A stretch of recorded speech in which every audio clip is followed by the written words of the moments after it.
Amore mio, auguri, oggi è San Valentino! Amore, grazie! Io invece per te ho preparato una giornata piena di divano, coccole e film romantici! Non vedevo l'ora di passare una giornata solo io e te. Te ed io! Io e te! Te ed io!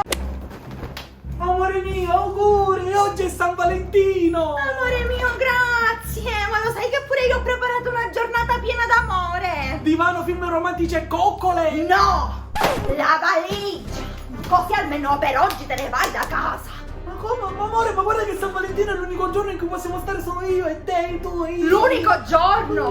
Ma se è un anno che facciamo Pasqua io e te, Pasquetta io e te, Primo Maggio io e te, Natale io e te, Santo Stefano io e te, Capodanno io e te! Oh! È un anno che è San Valentino! Questa non è più una convivenza, questo è un sequestro di persona! Ma io ti amo! Ma